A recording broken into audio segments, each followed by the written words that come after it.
Hey guys, this is Abhishek Singh. Welcome to my YouTube channel deep learning. और यार ये video हमारा सेकंड मेथड के ऊपर होने वाला है। इसके पहले ऑलरेडी हम न्यूमेरिकल मेथड्स में 3 मेथड्स पढ़ चुके हैं, जिसमें पहला आपका था बाइसेक्शन मेथड, दूसरा था आपका रेगुलर फॉल्सी मेथड और तीसरा था आपका न्यूटन रैप्सन मेथड। ठीक है। और इसके बाद यार हम एक मेथड और पढ़ने वाले हैं, आइट्रेशन मेथड। ठीक है। बट ये वीडियो हमारा बेसिकली सेकंड मेथड पर होने वाला है। तो अगर आपने ये सारी वीडियोस नहीं देखे हैं तो आप उनको ज़रूर जाके देख लें। मैं डिस्क्रिप्शन में प्लेलिस्ट का लिंक ज़रूर दूंगा। ठीक है। तो आपको ये और भी अच्छे से समझ में आएगा। वैसे तो मैं बेसिक से बताने वाला हूँ सेकंड मेथड क्या होता है, बट अगर आपको और क्लियर समझना है तो आप इन सब मेथड्स को ज़रूर देख लें। तो हमारा जो सबसे बेसिक पर्पस है यार सेकंड मेथड को पढ़ने का, जैसे हमने बाकी मेथड्स को पढ़ा था, वो ये है कि हम अपने इक्वेशंस के रूट को निकालना चाहते हैं। ठीक है। और इक्वेशंस कौन सी? जो हमारी अल्जेब्रिक हों और ट्रांसडेंटल इक्वेशंस हों। उन इक्वेशंस के रूट को हम इन सारे मेथड्स का यूज़ करके और ज़्यादा अप्रॉक्सीमेशन के साथ निकालते हैं। तो यार सेकंड मेथड हम यहाँ पर पढ़ रहे हैं, तो एकदम बेसिक से इसको देखते हैं। तो यार अगर हम इसको इक्वेशंस के लिए पढ़ रहे हैं तो सबसे पहले तो हमारे पास इक्वेशन होनी चाहिए। ठीक है। तो अगर इसका यार हम रूल से स्टार्ट करते हैं इसको। ठीक है। रूल से स्टार्ट करते हैं तो सबसे पहले अगर हमको उस पर मेथड अप्लाई करना है तो हमारे पास इक्वेशन होनी चाहिए। तो सबसे पहले let f x is equals to 0 be the given equation. तो जैसे इसके पहले मेथड्स में हम क्या करते थे कि हम अप्रॉक्सीमेशन ले लेते थे। हम एक x0 ले लेते थे, हम एक x1 ले लेते थे। उसके बाद उसके बीच में कहीं हमारा रूट लाई करता था। जैसे अगर हम ग्राफ्स में इसके पहले के मेथड्स जो हमने देखे थे उसमें हम कोई भी ग्राफ ले लेते थे और हम कोई पॉइंट x0 यहाँ पे लेते थे और फिर उससे हम ड्रॉ करते थे। जैसे अगर न्यूटन रैप्सन मेथड की ही हम बात करें तो हम एक x0 अप्रॉक्सीमेशन लेते थे, उससे टेंजेंट ड्रॉ करते थे, हमें अपना दूसरा अप्रॉक्सीमेशन मिल जाता था और ऐसे करते करते करते करते हम अपने इस रूट के पास आ जाते थे और लास्ट में हमें ये रूट मिल जाता था। तो ये तो बात थी न्यूटन रैप्सन मेथड की। तो सिमिलरली हमें इसमें क्या करना है कि हमने एक इक्वेशन ले ली, उसके बाद हमें करना है क्या है, x0 be the x0 and x1 be the initial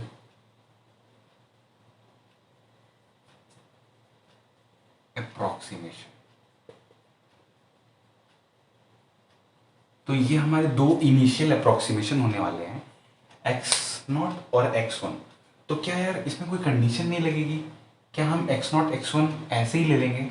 नहीं यार, कंडीशन इसमें लगेगी। तो कंडीशन क्या होगी कि जो हमारा x0 आना चाहिए उसको जब हम अपने इस फंक्शन में रखें तो हमको वैल्यू लेस देन 0 मिले, और साथ ही साथ हमारे इस x1 की वैल्यू को जब हम अपने इक्वेशन में रखें तो हमें जो वैल्यू मिले वो मिले ग्रेटर देन 0। और इसके साथ ही साथ जो ऑब्वियस सी चीज़ें जो हमें समझ में आती है कि अगर हम fx0 इंटू fx1 करें तो हमें वो लेस देन 0 मिलनी चाहिए। तो अगर एक वैल्यू नेगेटिव होगी और दूसरी वैल्यू पॉजिटिव होगी तो जाहिर सी बात है हमें इन दोनों का प्रोडक्ट नेगेटिव ही मिलेगा। ठीक है। तो हम कहाँ तक पहुँचे? हमने एक इक्वेशन ले ली, हमने दो इनिशियल अप्रॉक्सीमेशन ले लिए, उसके बाद हमने चेक कर लिया कि एक पे वैल्यू लेस देन 0 आ रही है और एक पे वैल्यू ग्रेटर देन 0 आ रही है। तो क्योंकि हम दो अप्रॉक्सीमेशन ले रहे हैं x0 और x1, तो हमारा जो फॉर्मूला, जो सेकंड मेथड इस फॉर्मूले से हम निकालेंगे वो होगा x2 is equals to x0 fx1 minus x1 fx0 upon fx1 minus fx0। ठीक है। तो यहाँ पर यार क्योंकि हम ऑलरेडी एफ एक्स नॉट और एफ एक्स वन कैलकुलेट कर चुके होंगे, तो हमें सिंपली बस इनमें वैल्यूज पुट करनी है। और यहाँ पर एक्स टू लिखा ज़रूर है हमने, बट ये हमारा होगा फर्स्ट आइट्रेशन कह लीजिए इसको आप, या आप अप्रॉक्सीमेशन कह लीजिए। फर्स्ट अप्रॉक्सीमेशन कह लेते हैं हम लोग, ठीक है, फर्स्ट अप्रॉक्सीमेशन। ठीक है, आपसे क्वेश्चन में ये भी कह सकता है कि आप 4 आइट्रेशन निकालिए या आप 5 आइट्रेशन निकालिए, तो आपको सिंपली इसको 5 बार निकाल देना है। ठीक है, ये तो हमारी ये चीज़ हो गई। इसके बाद हमें आगे क्या करना है, फिर अगर हम थर्ड स्टेप की बात करें तो थर्ड स्टेप में हमें कैलकुलेट करना है, कैलकुलेट एफ एक्स टू। ठीक है, जो भी चीज़ हम यहाँ पे निकाल चुके होंगे, जो भी अप्रॉक्सीमेशन हमारा होगा, उसको हम फंक्शन में रखकर वैल्यू निकालेंगे। उसके बाद हमें क्या करना है, कैलकुलेट एफ एक्स टू। और एफ एक्स टू कैलकुलेट करने के बाद हमें अपना सेकेंड अप्रॉक्सीमेशन निकालना है, जो होगा x one f x two minus x two f x one upon f x two minus f x one.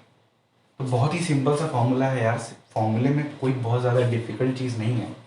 जो हमारे फंक्शंस यहाँ पर यूज़ हो रहे हैं, उन्हीं फंक्शंस को हम नीचे यूज़ कर रहे हैं। और ये दो हमारे इनिशियल अप्रॉक्सीमेशन यहाँ पर थे, फिर जब हम आगे बढ़े तो हमारा अप्रॉक्सीमेशन चेंज हुआ, वो x1 से x2 हो गया। ठीक है, तो अब आगे अगर हम इसके आगे रूल को देखें तो इसके आगे रूल फिर वही होगा कि फिर हम कैलकुलेट करेंगे एफ एक्स थ्री, क्योंकि हम x3 निकाले हैं तो हमको फिर एफ एक्स थ्री कैलकुलेट करना होगा यहाँ पर। तो जब हम एफ एक्स थ्री को कैलकुलेट करेंगे, उसके बाद हमारा थर्ड अप्रॉक्सीमेशन निकलेगा, जो कि सेम ऐसा ही होगा, x two f x three minus x three f x two upon f x three minus f x two. ठीक है, तो यार ये प्रोसेस हम करते जाएंगे, तब तक करते जाएंगे जब तक हमसे जितनी डिजायर्ड वैल्यू ऑफ अप्रॉक्सीमेशन मांगी नहीं गई है, उसको हम जब तक फुलफिल नहीं कर देते हैं। डिजायर्ड वैल्यू ऑफ अप्रॉक्सीमेशन से क्या मतलब है हमारा, कि अगर हमसे क्वेश्चन में कहा है कि अप टू 3 डेसिमल प्लेसेस तक निकालो, अप टू 3 डेसिमल प्लेसेस तक हमें फाइंड करना है, अगर ये यहाँ 4 कह देगा या 5 कह देगा, तो आपके ये जो दो कॉन्जिक्यूटिव अप्रॉक्सीमेशन आएंगे, जैसे मान लीजिए आपने x3 निकाला और आपने x4 निकाला, तो इन दोनों की वैल्यू अगर हम कहें कि 1 2 1 और 1 2 1 आ जाती है, तो यानी कि 3 डेसिमल प्लेसेस की अप्रॉक्सीमेशन तक हम पहुंच चुके हैं। मतलब हमारी जो वैल्यू है उसमें एरर बहुत ही कम है। ठीक है, तो ये थी चीज़ हमारी रूल, वर्किंग रूल, जो हम यूज़ करेंगे अपने क्वेश्चन को भी सॉल्व करने में यहाँ पर।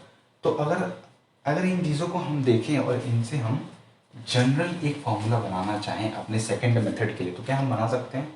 बिल्कुल बना सकते हैं। हमको बस इन तीनों को कंपेयर करना है। तो अगर हम यहाँ लिखें इन जनरल, तो इन जनरल हमें क्या देखना है, आप किसी भी दो को उठा लीजिए और मैच कर लीजिए। तो हम x2 को उठाते हैं और हम देखते हैं यहाँ हमने जो यूज़ किया हुआ है उसमें से अगर आप -2 करते हैं तो आपको ये वैल्यू मिल जाएगी, और आप अगर -1 करते हैं तो आपको ये वैल्यू मिल जाएगी। तो हमको सिंपली यही चीज़ लगानी है। तो हम कहेंगे xn+2, xn+2। तो अब हमारी यहाँ पर वैल्यू क्या होनी चाहिए, तो यहाँ पर वैल्यू होनी चाहिए xn। अंदर वैल्यू क्या होनी चाहिए, अंदर वैल्यू होगी fxn+1, fxn+1 minus xn+1 fxn upon fxn+1 minus fxn। ये आपका जनरल फॉर्मूला है सेकेंड मेथड का। ठीक है, आप इन दोनों को या आप किसी भी अप्रोक्सीमेशन को अगर आप उठा लेंगे तो आप उससे जनरल फॉर्मूला बहुत ही आराम से बना सकते हैं। ठीक है, मैं यहाँ पर लिख देता हूँ अगर आपको ये नहीं समझ में आया हो कि ये सेकेंड अप्रोक्सीमेशन है और ये थर्ड अप्रोक्सीमेशन है। ठीक है, ये अभी हम इस वर्किंग रूल का यूज़ करके हम एक क्वेश्चन लेंगे और उससे हम सॉल्व करेंगे, तो आपको ये चीज़ें और ज़्यादा क्लियर हो जाएंगी। ठीक है, तो क्वेश्चन लेते हैं आप एक, ये पूरा वर्किंग रूल था।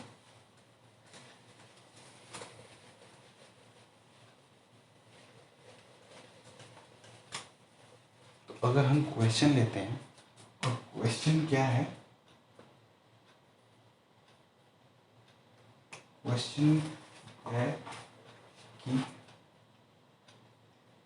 ए real root of equation fx is equals to x cube minus 5x plus 1 is equals to 0, where root lies between 0 to 1, where root lies between 0 to 1. Perform 4 iterations. सबसे पहला step जो हमको लेना है वो हमें ये पता है कि हमारा इक्वेशन क्या है। हमारा इक्वेशन है fx is equals to x cube minus 5x plus 1 is equals to 0। तो अब सेकेंड स्टेप जो हमको लेना है, सबसे पहले हमें ये पता करना था कि हमारे दो इनिशियल अप्रॉक्सीमेशंस क्या हैं जिनके बीच में हमारा रूट लाई करता है। तो वो हमें क्वेश्चन में ऑलरेडी दे रखा है, तो हम ले लेते हैं कि हमारा जो x0 है वो है 0 एंड जो हमारा x1 है वो है 1। तो हमें हमारे ये दो मिल गए हैं। तो अगर हम सबसे पहला यानी कि अगर अपना फर्स्ट आइट्रेशन अगर हम निकालते हैं, तो जो हमारा फर्स्ट आइट्रेशन है वो क्या है, वो है x2 is equals to x0 fx1 minus x1 fx0 upon fx1 minus fx0। तो यहाँ पर आपने x0 और x1 तो आपको मिल गया है, बट आपने कैलकुलेट नहीं किया अभी। तो यहाँ पर हम ये भी कैलकुलेट कर लेते हैं। तो जब यहाँ पर हम कैलकुलेट करेंगे अपना fx0, तो वो हमें क्या मिलेगा, हमें सिंपली 0 रख देना है यहाँ पे, तो हमें मिल जाएगा 1।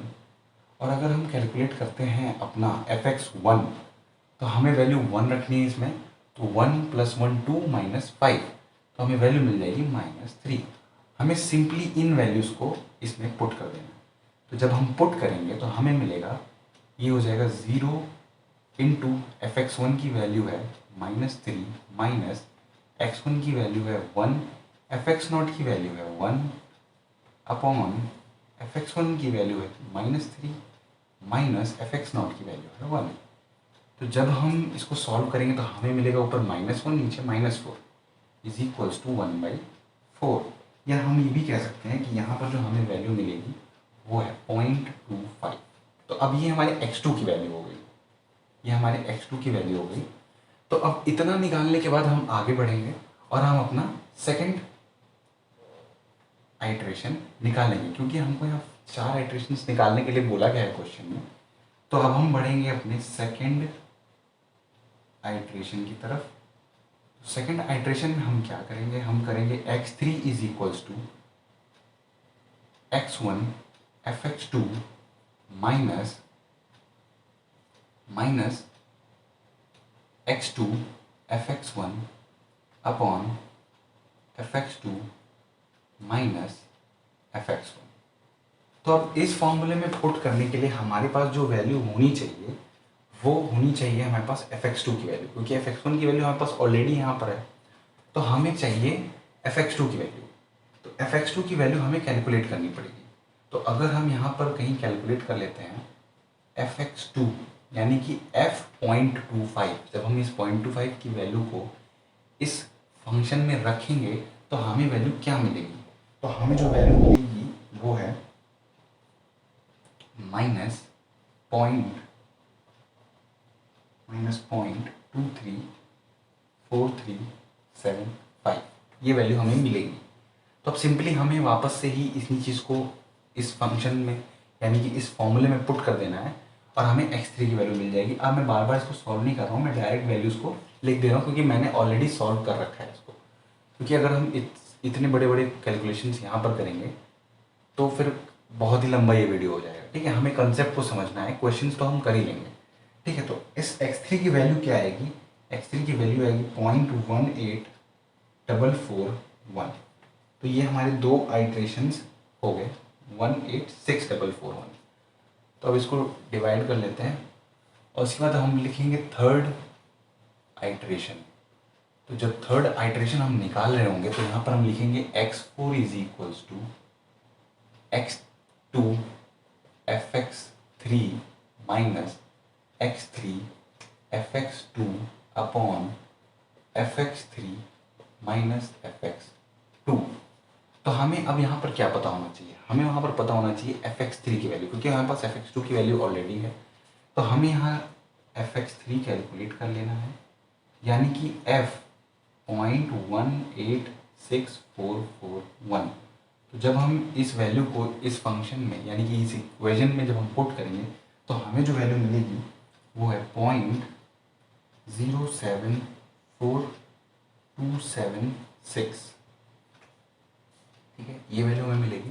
उसके बाद हम अपनी इस fx3 की वैल्यू को, हम अपनी इस fx2 की वैल्यू को और x2 और x3 की वैल्यू को हम इसमें पुट करेंगे तो हमें जो वैल्यू मिलेगी वो है x4 इज इक्वल्स टू 0.201736। उसके बाद फिर हमें अब अगले आइट्रेशन, यानी कि हमें 4 आइट्रेशन निकालने, हमने 3 आइट्रेशन निकाल लिए हैं, तो हमें अगला आइट्रेशन निकालने के लिए यहाँ पर fx4 निकालना होगा, यानी कि f 0.201736 निकालना होगा। और इसकी वैल्यू इस इक्वेशन में रखने के बाद हमें मिलेगी -0.000470। उसके बाद हम वापस से अपना फोर्थ आइट्रेशन निकालेंगे और वो हमें मिलेगा x5 is equals to x3 fx4 minus x4 fx3 upon fx4 minus fx3। और हम वापस से अपनी इन्हीं वैल्यूज़ को जब हम पुट करेंगे तो हमें जो मिलेगा वो है 0.201640। ठीक है यार, तो ये हमारा क्वेश्चन था यार, ये हमारा क्वेश्चन था जिसको हमने सेकंड मेथड से सॉल्व किया है। ठीक है, तो अगर एक बहुत ही इंपॉर्टेंट चीज़ मैं आपको इसमें बताता हूँ कि आपने जब इसको कैलकुलेट किया तो आपको यहाँ पर 3 ज़ीरोज़ मिले। जब भी आपको कभी भी आप पिछले मेथड्स को, क्वेश्चंस को सॉल्व कर रहे हो या आप इस मेथड से सॉल्व कर रहे हो या आप आगे आइट्रेशन मेथड से भी अगर आप सॉल्व करेंगे, अगर आपको इस तरह से ज़ीरोज़ साथ में मिल जाते हैं तो इसका मतलब ये है कि आप ऑलरेडी 3 डेसिमल प्लेसेस की एक्यूरेसी एक्वायर कर चुके हैं। आप थोड़ा आगे आइए, आप देखिए यहाँ पर आपको एक ज़ीरो मिला था, इसका मतलब ये है कि आपने एक डेसिमल प्लेस की एक्यूरेसी, अब आगे आपको जो मिलेगा वैल्यू उसमें आप एक डेसिमल प्लेस की एक्यूरेसी अटेन कर चुके हैं। आप देखिए यहाँ पे 2 है, यहाँ पर भी 2 है और ये हमें इसने पहले ही बता दिया। ठीक है, आप चाहें तो अपना आंसर यहाँ पर रोक सकते हैं, 3 डेसिमल प्लेसेस की वैल्यू आपको मिल जाएगी। ठीक है, अगर आप ध्यान से देखें तो 201 और 201 यहाँ पे 3 डेसिमल प्लेसेस की एक्यूरेसी हमने अचीव कर ली है और यहाँ देखिए आप 3 ज़ीरोज़ हमको मिले हुए हैं। इसका मतलब कि हमने यही प्रॉपर पता लगा लिया कि हमने 3 डेसिमल प्लेसेस की एक्यूरेसी अचीव कर ली। तो यार ये था सेकंड मेथड का क्वेश्चन, वर्किंग रूल। और आगे ऐसे एक मेथड और है हमारे पास, आइट्रेशन मेथड, जिससे हम रूट्स को फाइंड कर रहे होंगे।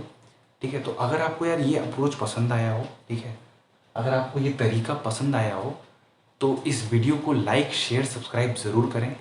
ठीक है, और अगर आप चाहते हैं कि आपको किसी भी प्रॉब्लम आ रही है किसी भी टॉपिक में, मैथमेटिक्स में, तो आप उसको ज़रूर शेयर करें हमारे साथ कमेंट सेक्शन में। हम उस पर एक डेडिकेटेड वीडियो ज़रूर बनाएंगे आपके लिए। ये चैनल हमने बनाया ही इसीलिए है क्योंकि हम प्रैक्टिकल अप्रोच को लोगों तक पहुंचाना चाहते हैं। हम चाहते हैं कि चीज़ों को पीछे से लिंक करें। अभी तो जस्ट हमने स्टार्ट किया है। ठीक है, हम आगे और भी वीडियोस जो हम निकालेंगे या जो हम बनाएंगे वो हमारी कुछ इस तरह से रहने वाली है कि जिसमें हम प्रैक्टिकल अप्रोच ज़्यादा हो बजाय कि थ्योरेटिकल अप्रोच के। हम लोगों को समझा सकें कि ये मेथड जो हम पढ़ रहे हैं ये हमने पढ़ लिया ठीक है, क्वेश्चन तो सॉल्व कर लिया वो भी ठीक है, लेकिन इसका अप्रोच क्या है? इसको हमने पढ़ लिया बस पेपर में पढ़ने के लिए, पेपर में पढ़ लिया, सॉल्व कर लिया, नंबर मिल गए, बस हो गया। नहीं, हमें समझना है कि ये चीज़ लगती कहाँ है, हमें पढ़ा क्यों रहे हो भाई। तो यार ये सब चीज़ें हम आगे के वीडियोज़ में ज़रूर डिस्कस करेंगे, ठीक है। तो अगर आपको ये अप्रोच, ये चीज़ें पसंद आई हो तो इसको ज़रूर शेयर करें यार, इस वीडियो को अपने दोस्तों के साथ। तो मिलते हैं अगली वीडियो में, तब तक के लिए गुड नाइट, सी या, बाय बाय।